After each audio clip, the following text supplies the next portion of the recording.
Om Namo Bhagavate Vasudevaya. Om Namo Bhagavate Vasudevaya. Om Namo Bhagavate Vasudevaya. Srimad Bhagavatam, Canto 10, Chapter 21, Text 5, Translation by Srila Prabhupada and commentary by servants of Srila Prabhupada. And it's not on the board, so I'll just chant it. Bahapiram natavaravapu karnayo karnikaram bibradvasa kanakakapishang vaijayanting chamalam randhran venur adhara sudaya purayan gopa vrindair vrindaranyam svapadaramanam pravishad gita kirtihi. Translation. Wearing a peacock feather ornament upon his head, blue karnikara flowers on his ears, a yellow garment as brilliant as gold, and the Vaijayanti garland, Lord Krishna exhibited his transcendental form as the greatest of dancers as he entered the forest of Vrindavan, beautifying it with the marks of his footprints. He filled the holes of his flute with the nectar of his lips, and the cowherd boys sang his glories. Purport. The Gopis remembered all the transcendental qualities of Krishna mentioned in this verse. Krishna's artful way of dressing and the beautiful blue flowers placed over his ears excited the Gopis' romantic desires, and as he poured the nectar of his lips into his flute, they simply lost themselves in ecstatic love for him.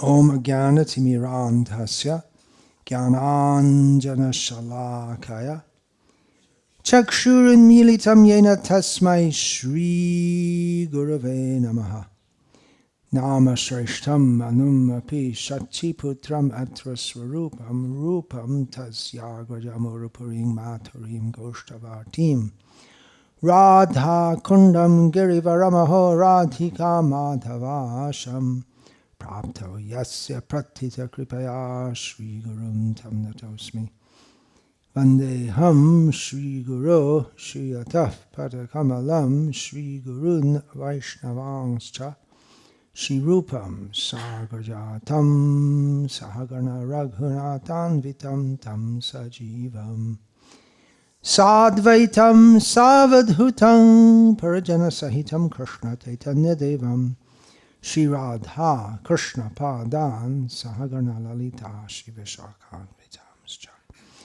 Guru Vaishnav Bhagavan Tine Smarane Hoy Vigna Vinashan Anayashe Hoy Nijavan Chita Puran.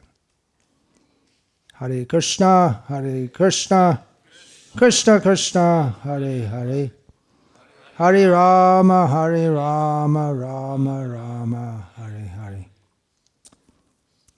You may wonder why I've chosen this verse to speak on.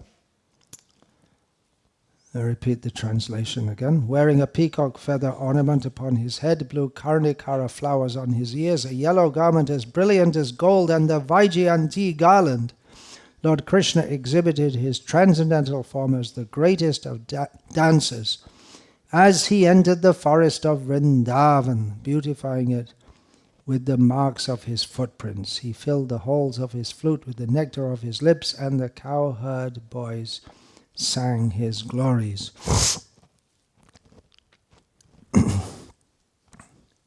So why speak on this? Why not? We should speak on it. We've heard in this Shravan Kirtan camp a lot about hearing about Krishna. And there are various topics about Krishna. There are two kinds of Krishna Katha. Krishnasya Katha, that which is spoken directly by him. in which Bhagavad-gita is very famous, and there are so many parts of the Bhagavatam in which Krishna speaks, and so many other places in Shastra. Actually, all the Shastra is spoken by Krishna, although some places not as directly as others. And there is Krishna Vishaya Katha, topics about Krishna. So we heard much about hearing about Krishna. And some of the topics discussed during the Shravan Kirtan camp were pretty heavy. A lot of talk about giving up sense gratification, following rules and regulations, overcoming nasty, dirty material desires in the heart. That's a pretty heavy diet. Madhurena samapayat. We should finish with something sweet after all heavy medicines, a little sweet at the end. Of course, I'm not supposed to speak on things like this. I guess people think like that, but I don't have to fit into any stereotype that people imagine. Very practically also, we find elsewhere in the Bhagavatam, Lord Krishna speaking, Parasparanu katanam pavanam bhagavadyashaha mito ratir mitastushtir nivrittir mita atmanaha. The translation given: one should learn how to associate with the devotees of the Lord by gathering with them to chant the glories of the Lord. This process is most purifying. As devotees thus develop their loving friendship, they feel mutual happiness and satisfaction. And by thus encouraging one another, they are able to give up material sense gratification, which is the cause of all suffering.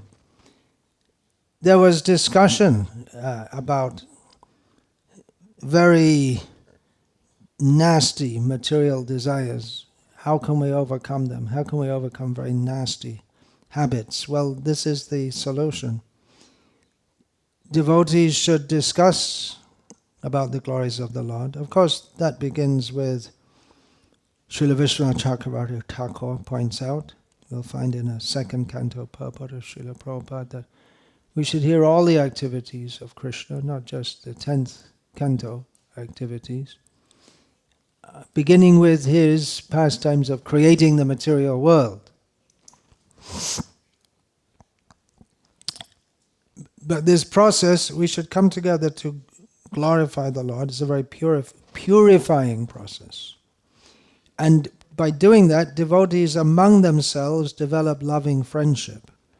And encouraging one another, they're able to give up material sense gratification. So this is the solution. It may take some time, but this is the solution. There's no other way, ultimately. Then in the next verse, we find in the next verse, after the one which I just read, we have Lord Krishna tells Uddhava, Smaranta smarayantas cha mitog gha harang harim bhaktya sanjataya bhaktya bibrat utpulakang tanum. The devotees of the Lord constantly discuss the glories of the personality of Godhead among themselves. Thus they constantly remember the Lord and remind one another of His qualities and pastimes. In this way, by their devotion to the principles of Bhakti Yoga, the devotees please the personality of Godhead, who takes away from them everything inauspicious. Being purified of all impediments, the devotees awaken to pure love of Godhead, and thus, even within this world, their spiritualized bodies exhibit symptoms of transcendental ecstasy, such as standing of the bodily hairs on end. Yesterday we heard Janananda Goswami Maharaj speaking, emphasizing this word in Vasudeva Kata Ruchihi, the urge to hear about topics of Krishna. So the urge to hear about Krishna's pastimes in Vrindavan, that should come. It might not come in this lifetime, may come after many lifetimes. It shouldn't be artificial. But that should naturally develop. Not artificial means we shouldn't imagine ourselves to be on a level higher than we are, and there are warnings. Vishaya-charya Shairashe Majya, to actually enter into the rasa, the feelings, very deep feelings for Krishna. Srila Prabhupada, in translating this verse, says there's one condition, and that is one has to give up sense gratification. Not such an easy thing, but that is the condition. It's possible. It's necessary. Vishaya charya kabe shuddha hobe man tabe hama herabo Sri Vrindavan.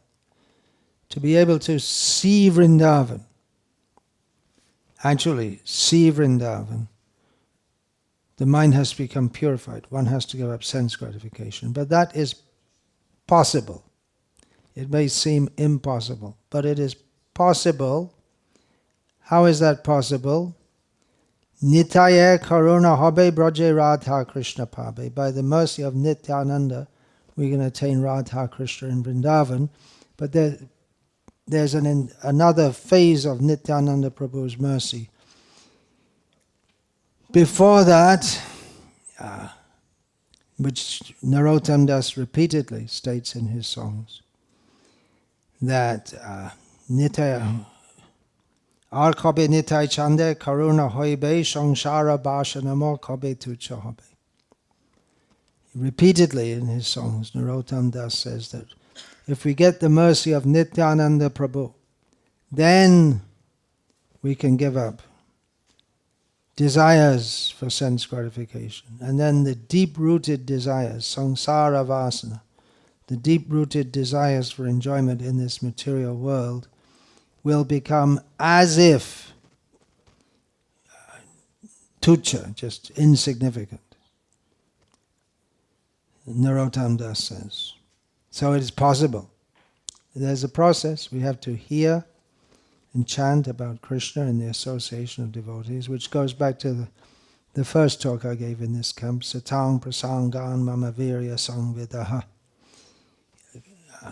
The hearing and chanting about Krishna and the association of devotees. So it shouldn't be artificial, but in course of time that should come. And we also need to know what our goal is and remind us it's there, it's waiting. Krishna's waiting there in Vrindavan for us to come.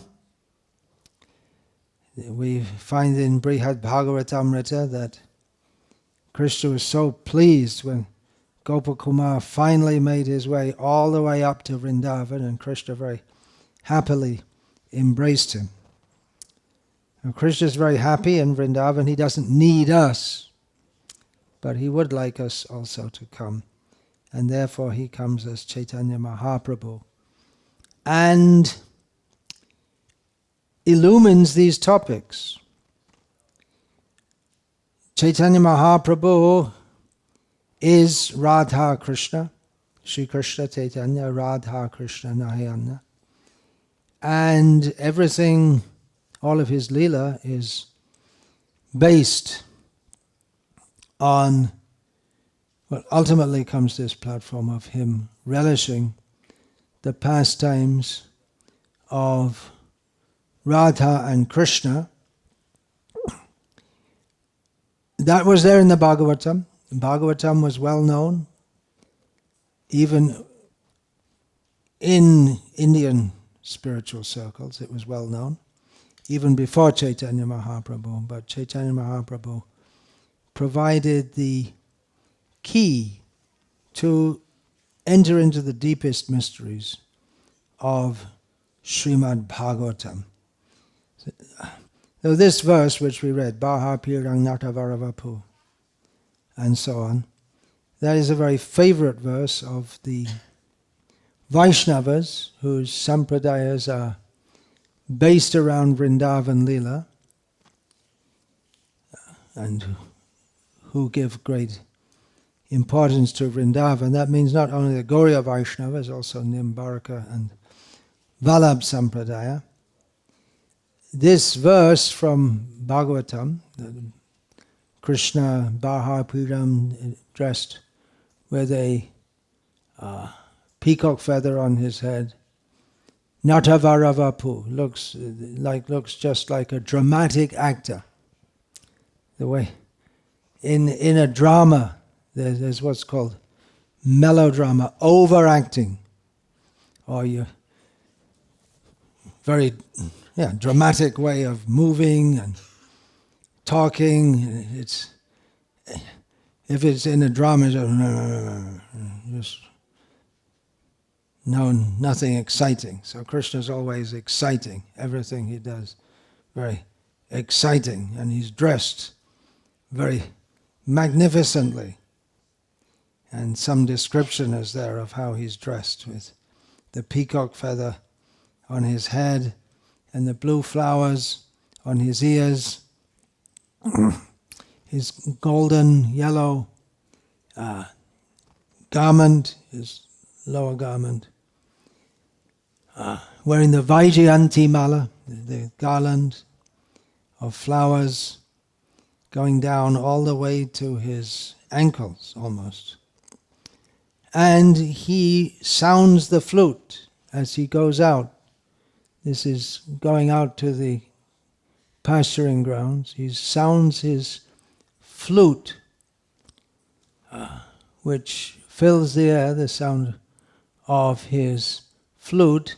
The cowherd boys are praising him as he beautifies the land of Vrindavan, the forest of Vrindavan. He's going into the forest of Vrindavan. Surprisingly, this verse doesn't appear in Caitanya-caritamrta, although it's really the subject of Caitanya-caritamrta, the subject of Chaitanya Mahaprabhu's pastimes. All these topics are discussed in Caitanya-caritamrta. It appears in Chaitanya Bhagavat, when Nityananda Prabhu is first in the company of Chaitanya Mahaprabhu. Actually, at that time he wasn't Chaitanya Mahaprabhu. Well, we always say Chaitanya. He only became Chaitanya. He was only known by that name upon accepting sannyas. So Nityananda came to Navadvip, and Nimai Pandit wanted to demonstrate to all the devotees the glories of Nityananda Prabhu. It's somewhat similar to when Gadadhar Pandit misunderstood the character of Pundarika Vidyanidhi. That's also in Chaitanya Bhagavat. Then Mukunda Datta, who was introducing Gadadhar to Pundarik, who looked like a worldly enjoyer. So Mukunda sang the Aho Bhakti Stanakala Kuta. This, how merciful is Krishna that he gave the position of a mother to Putana, who came to kill him. And then Pundarik Vidyanidhi lost his composure and became wild in ecstasy. So similarly, Nityananda's glories, Chaitanya Mahaprabhu, Nimai Pandit wanted to exhibit. So he told Srivas Thakur to recite this verse, which he did. And similarly, Nityananda Prabhu exhibited all symptoms of transcendental ecstasy. This verse, Baha Pirang Natavarabha, that we're reading today, this is spoken by the Gopis. It comes in the chapter of the Bhagavatam called Venu-gita. They glorify the flute. It is the Purvarag, When the Gopis, they're just noticing how they're all individually in love with Krishna. It's just awakening. And everyone thought, well, it's just me. And then they found out, well, we're all in the same condition. So they could discuss among themselves. Now, from this verse, we find the whole background of Krishna's Vrindavan pastimes. It's all based on this. How he's a cowherd boy. He goes out to the forest daily with the cows and with his cowherd boys. And they herd the cows. And it doesn't sound like a very exciting thing, does it? Well, you finally, after performing austerities and sadhana for many lives, putam madbhavam agataha, you become purified, and you finally go to the spiritual world, and then what do? They go and take the cows out in the forest. It doesn't sound, what is God doing? He's sitting on a throne, chucking people into hell. Glorious, magnificent. It's a great mystery, which even so many Vaishnavas, they can't really relate to it very much. They prefer to hear about his magnificent aspect of Narayana in Vaikuntha, Lakshmi Narayana, or they like to hear the pastimes of Lord Rama, which is also very endearing to the mind, purified mind. But still, it's very clear to everyone except Ram himself that he's the Supreme Lord. But Krishna's pastimes in Vrindavan especially seem to be not really suitable for God. If you think like that, well, even Lord Brahma thought like that. So Lord Brahma, he thought, well, what's going on? I know Narayana, he's my father, and I thought that I saw him appear in the prison house of Kamsa. And then he took this form as a young boy. He said, what's going on? Did he forget he's God? Or what's going on? He became bewildered. Brahma vimohana lila. He became bewildered and thought that, well, Krishna, he's just an ordinary boy.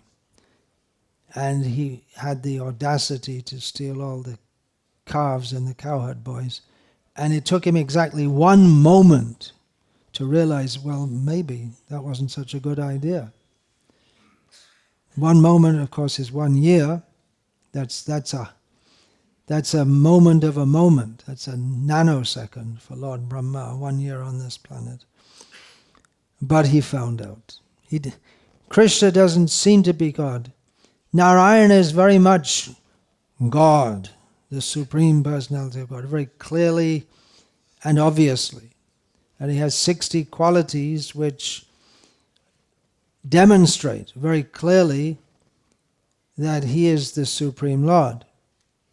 And if you try to think about any more qualities that should pertain to the Supreme Lord, well, there are unlimited qualities, but they all fit within those 60 which are mentioned within the Bhakti Rasamrita Sindhus.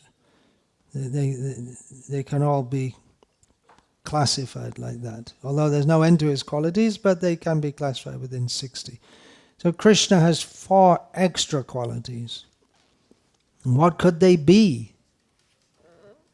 Well, his pastimes are so wonderful. Taking out cows. Doesn't seem to make sense. Well, if you say it must make sense, then you don't have any real sense of who God is at all. Because he doesn't have to conform to what we think he should be. Srila Prabhupada told the story of William Gladstone. Who's heard of William Gladstone? I think it's William. I know his second name is Gladstone. Anyone heard of him? You heard of him. History buff. He was one of the prime ministers of Great Britain and Northern Ireland, the British Empire, during the time of Queen Victoria. He was one of the two main ones. There were two political rivals. I do remember some things from school. So he was the most powerful person in the world, according to worldly estimation, at that time, because he was the Prime Minister of Britain, which was rule Britannia. Rule Britannia, Britannia rule the waves, the greatest country in the world. Something a little bit like what a gentleman, if you want, sitting in the White House in Washington, thinks about himself. Very powerful person. So Srila Prabhupada told the story of one man who had an appointment to meet William Gladstone. So he was told to sit outside his room, his office, and wait. So he was waiting and waiting and waiting, and time was going past for his appointment. And he was just wondering, I wonder what he's doing. Must be something really important. The Prime Minister of the whole British Empire. And he just thought, I'll just slightly open the door and have a look.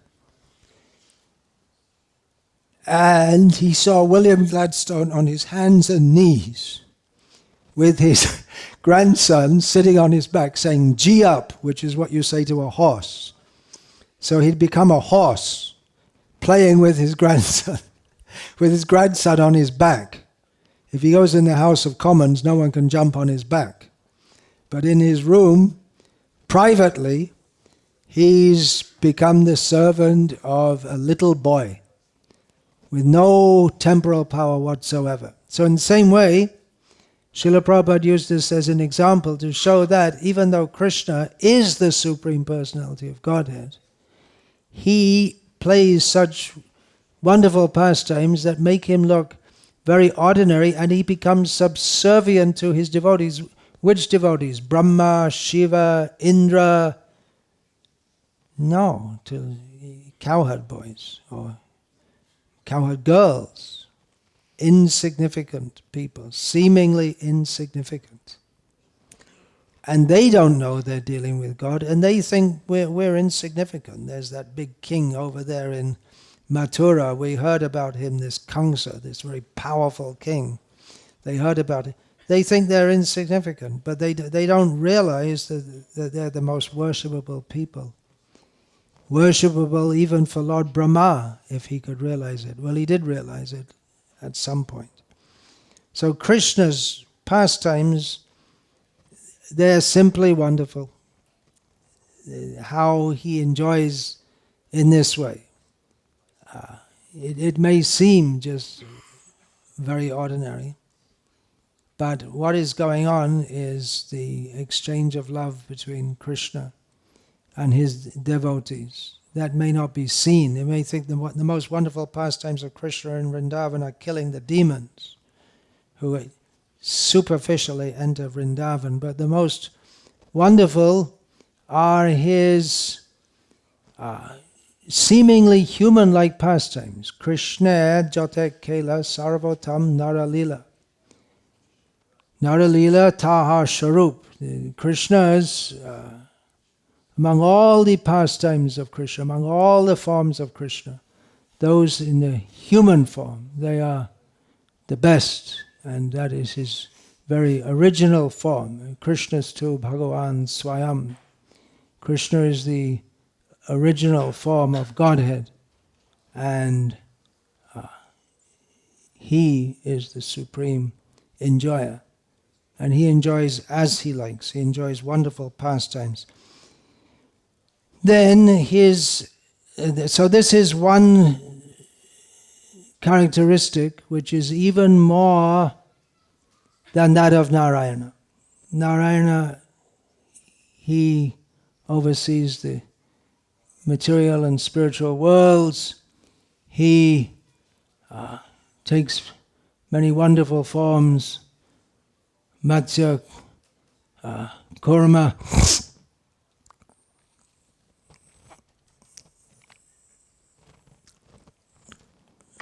amazing fish, amazing turtle, amazing pig.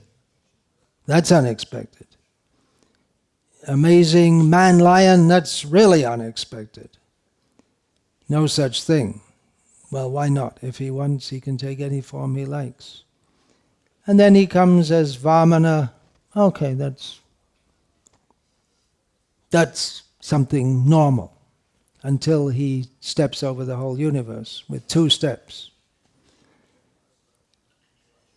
So he has many forms and many wonderful pastimes, but topmost are those of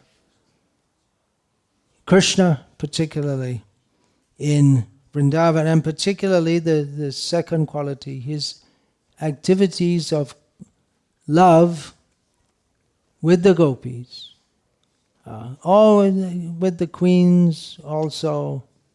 He has loving exchanges, but particularly with the Gopis is unparalleled anywhere, even in all the different forms, all the pastimes of the different Narayan forms. Then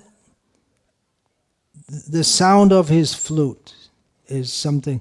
Narayan doesn't have a flute. He has conch, Sudarshan disc, Shankha Chakra, lotus flower, Shankha Chakra, Gada, and he has his club, but he doesn't have a flute. Only Krishna has a flute, and Krishna attracts the minds of all the 3 worlds with his flute playing. And his Rupa Shri, Krishna's form, and his opulence are unparalleled, even by Lord Vishnu himself. So these are qualities of Krishna, 4 extra qualities, not even seen in Narayana. Here in this verse we have a description of Krishna's form as he enters the Vrindavan forest with the cows and the cowherd boys. And repeatedly we have in Bhagavatam and elsewhere description of the form of Narayana, which is beyond the beauty of this material world. But still, even more beautiful is the form of Krishna. And even Krishna himself desires to relish his own beauty. And that's the secret of Chaitanya Mahaprabhu's being Chaitanya Mahaprabhu.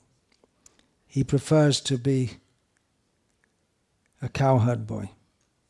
Even Vasudeva Krishna in Dwaraka was astonished by seeing his own beauty, and he desired to relish that. And we see in this verse also how the Gopis, they are appreciating Krishna, his form, his gait, the way he's dressed. Indirectly, they're appreciating his the sound of his flute. Even when Krishna is out of sight, the Gopis can still hear the flute sound as they remain in the village. And they appreciate the cowherd boys. The cowherd boys are running in the forest with him, and they appreciate how they're great devotees. there's a little envy there also. You think there's no envy in the spiritual world? Well, the Gopis are thinking, we didn't get the chance to run with Krishna all day. That's not envy as we know it in this world, which is very destructive, but it's an appreciation. And they're also envious of the flute. They think the flute is criminal because he stole the nectar of Krishna's lips, which we should have that. Why is this dry bamboo drinking the nectar of Krishna's lips? So there's envy there also. The Gopis, they regularly see Krishna going out to the forest. There's a very similar verse later in the 10th canto of another group of young women who loved Krishna. And of course, like the Gopis, they couldn't express that love of Krishna. But they didn't get to see Krishna every day. They'd only heard about him from those free women, the women who can wander about freely. It means the Pulindis, the Aboriginal women, and they can go here and there. They're not bound by any rules.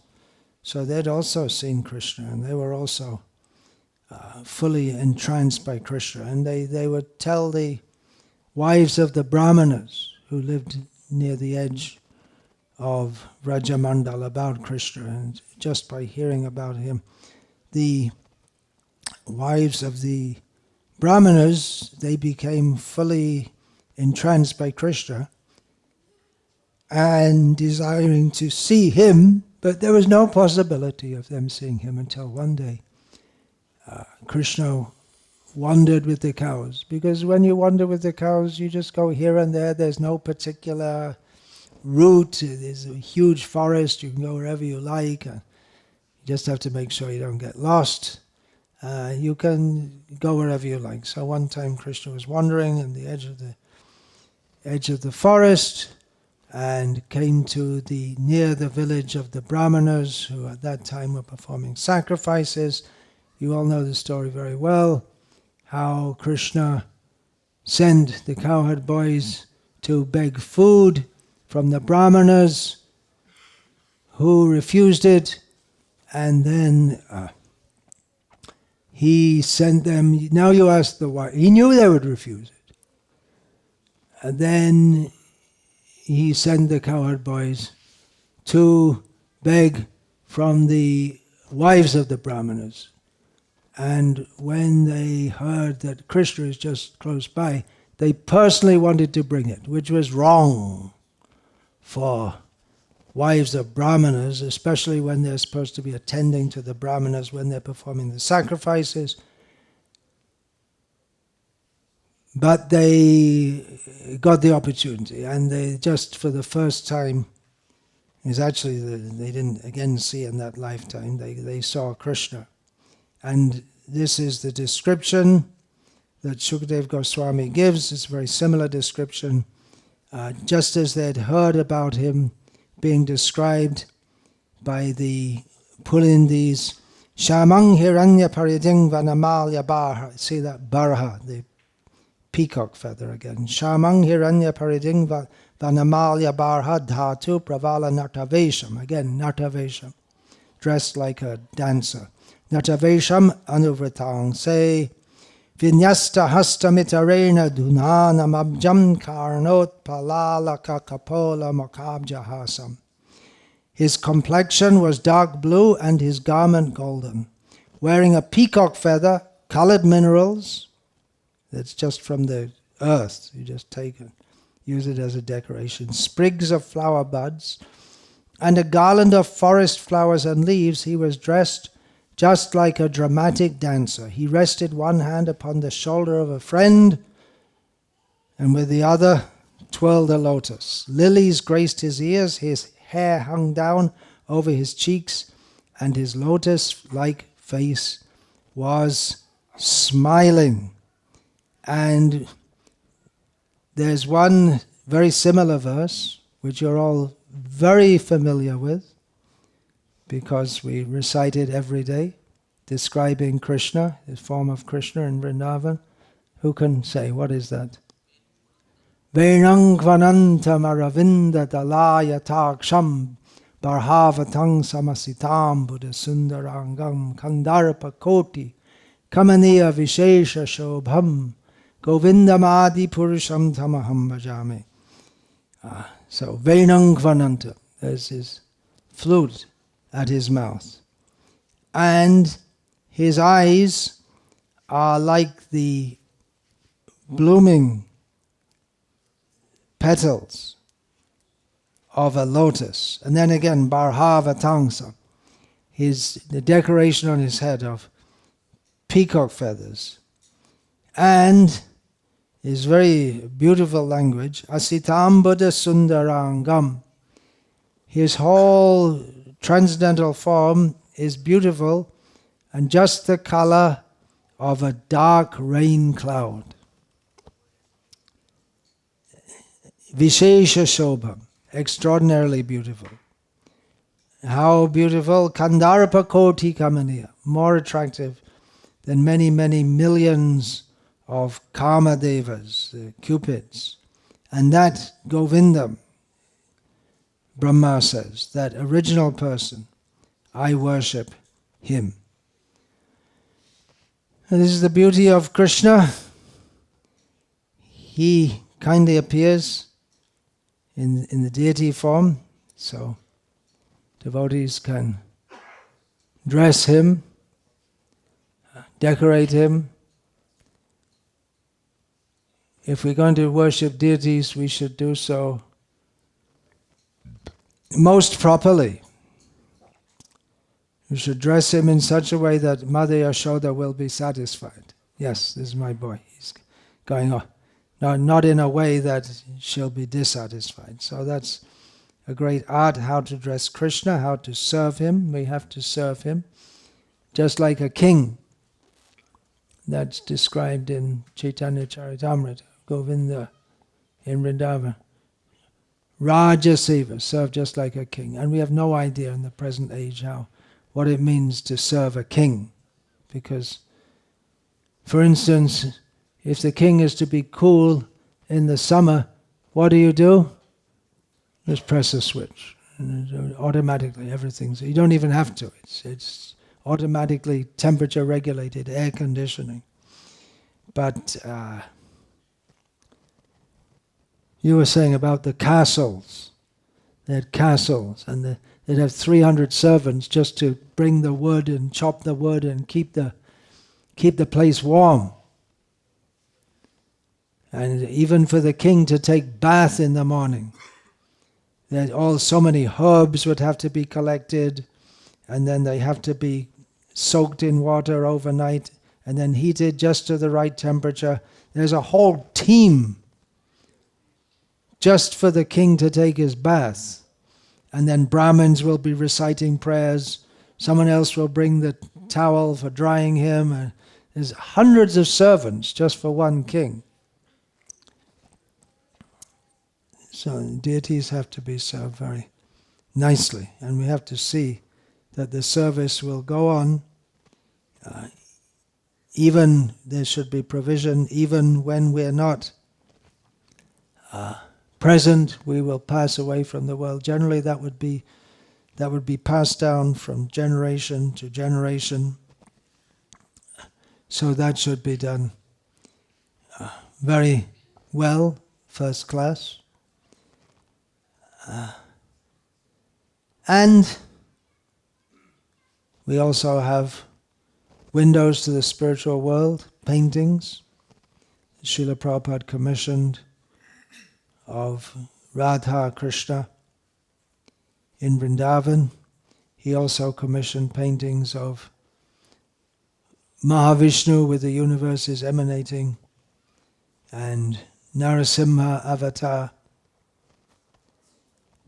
Nowadays mostly paintings only of Radha Krishna Lila. But Srila Prabhupada had so many pastimes, painting. So Hare Krishna, that's a sweet ending, I hope. Krishna's supremely powerful, ultimately he's supremely sweet. Hare Krishna.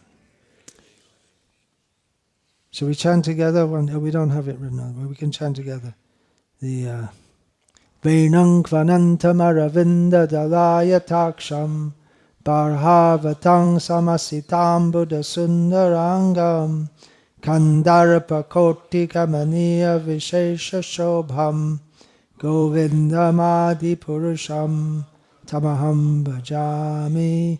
Srila Prabhupada said to chant this where we have deities of Gaunitai. And one devotee asked me, why for Gaunitai? He's not playing a flute. It's for his pleasure. He likes to hear it.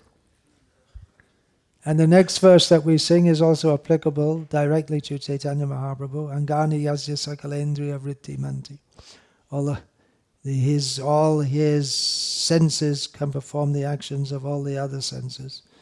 Although Chaitanya Mahaprabhu, he doesn't show himself off so much to be the Supreme Lord. And that's a big topic, especially after he takes sannyas. Anyway, Hare Krishna. That's my talks for this. Over, and then, anyway. And then probably tomorrow morning, we usually have, on the Monday after the festival, I meet the local devotees, right? You can do that again. Tell me what they're all doing. It's probably the same as last time. It's good if they're doing the same thing. Steady. Hare Krishna. Srila Prabhupada ki jai. Srimad Bhagavatam ki jai.